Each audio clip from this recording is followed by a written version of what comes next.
Shalom, Bapak Ibu dan saudara-saudara yang dikasihi Tuhan kita Yesus Kristus. Berjumpa kembali di dalam renungan harian dari Gereja KBP Maranatha Rawalumbu. Sebelum kita mendengarkan firman Tuhan pada hari ini, mari terlebih dahulu kita bersatu dalam doa. Terima kasih Tuhan untuk hari yang baru yang Tuhan berikan dalam kehidupan kami.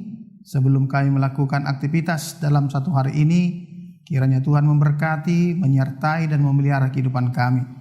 Biarlah firman-Mu hari ini menguatkan kami untuk melakukan setiap pekerjaan yang kami lakukan dalam satu hari ini. Terima kasih ya Tuhan, dalam Kristus Yesus kami telah berdoa dan mengucap syukur. Amin.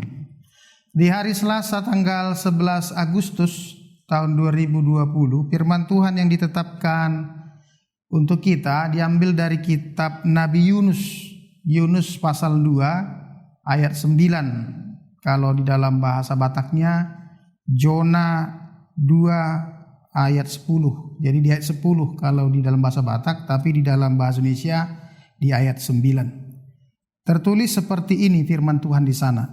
Tetapi aku dengan ucapan syukur akan kupersembahkan korban kepadamu.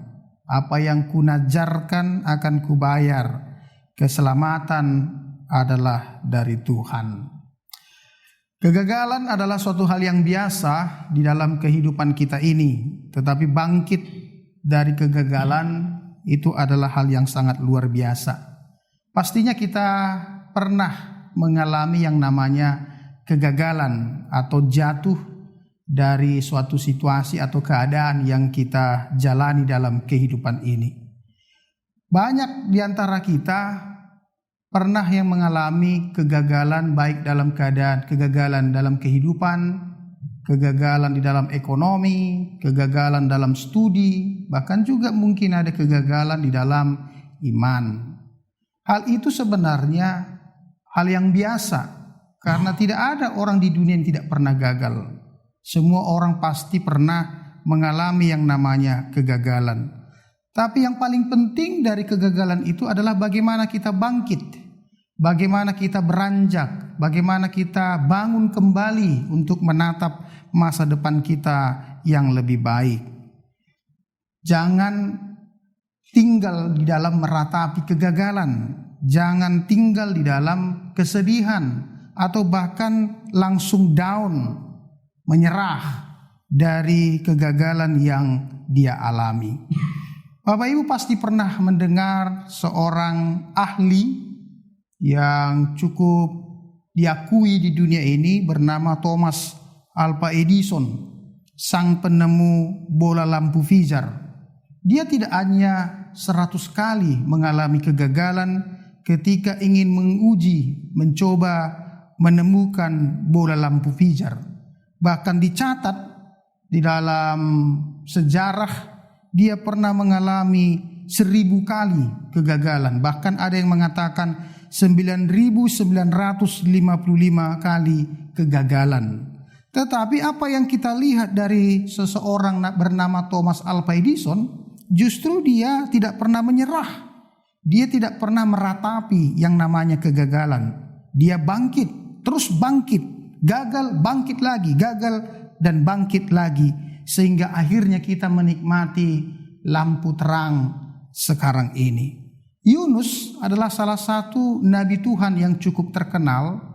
Anak-anak sekolah minggu juga pasti sudah mengenal Nabi Yunus, karena ada nyanyian rohani tentang dia, yaitu Yunus di dalam perut ikan. Yunus ini adalah tokoh yang diutus oleh Tuhan untuk mengkhotbahi orang-orang di kota Niniwe.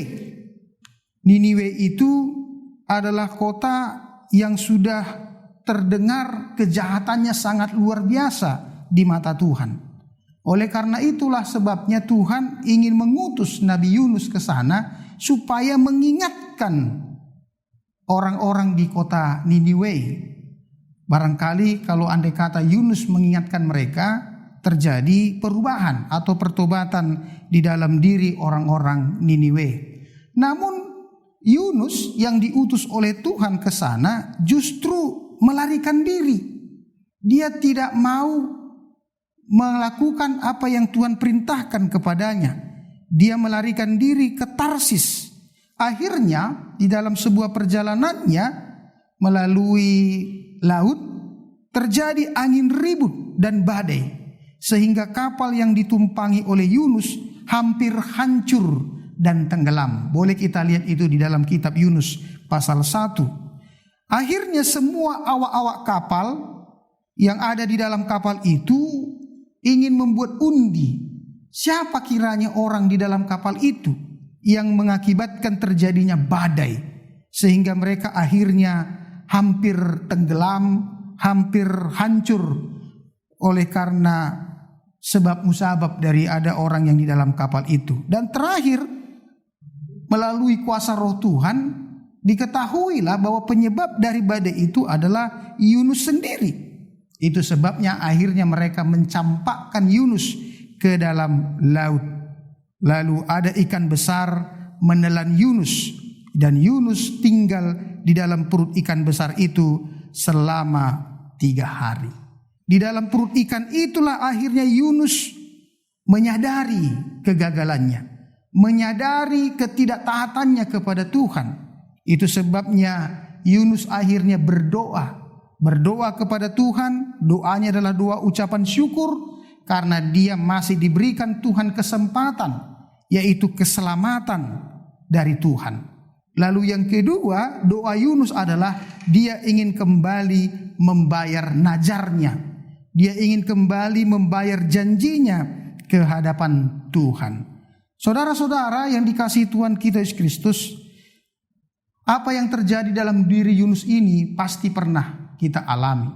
Kita sering mungkin menolak apa yang diperintahkan oleh Tuhan. Bahkan kita katakan iya, tapi akhirnya kita tidak melakukan apa yang telah kita katakan. Yang terpenting sebenarnya bukan ketika kita menolak perintah Tuhan itu.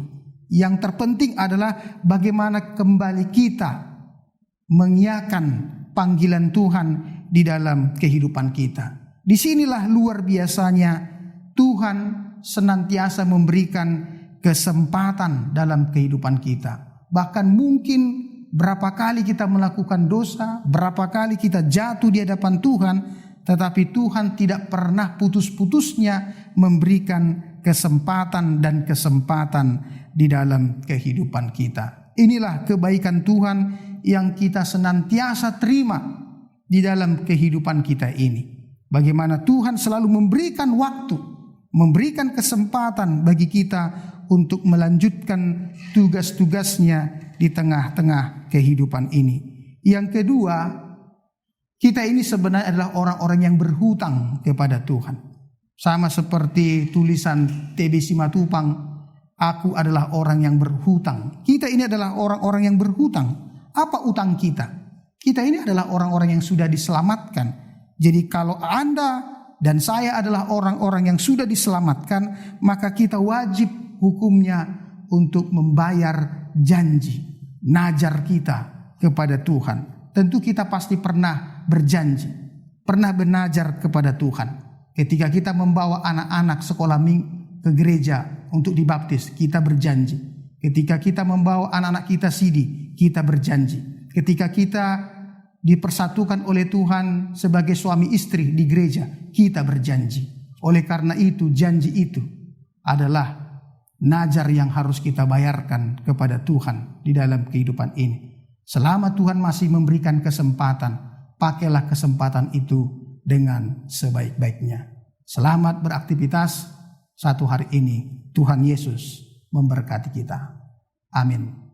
Bapa di sorga, terima kasih buat firman yang kami dengarkan hari ini. Biarlah kami selalu mengucap syukur atas kebaikan Tuhan yang telah memberikan kami kesempatan.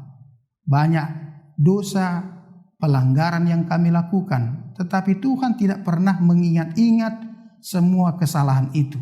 Justru Tuhan selalu memberikan kesempatan bagi kami untuk berbalik melakukan kehendak Tuhan. Seperti Yunus juga pernah gagal. Dia pernah menolak perintah Tuhan, tetapi akhirnya dia kembali bangkit untuk melakukan kehendak Tuhan. Itulah Tuhan sukacita kami dalam kehidupan ini. bagaimana Tuhan selalu memberikan kebaikan kepada kami. Ada banyak janji-janji kami di hadapan Tuhan. Biarlah kami terus melakukan janji itu, karena orang yang melakukan janjinya di hadapan Tuhan, maka Tuhan akan selalu memberkati kehidupannya. Terima kasih Tuhan, sertai kami dalam setiap kegiatan kami satu hari ini. Demi kasih setia Kristus, kami berdoa dan mengucap syukur. Anugerah Tuhan kita Yesus Kristus, kasih setia dari Allah Bapa, dan persekutuan Roh Kudus, itulah senantiasa memberkati kita semua. Amin.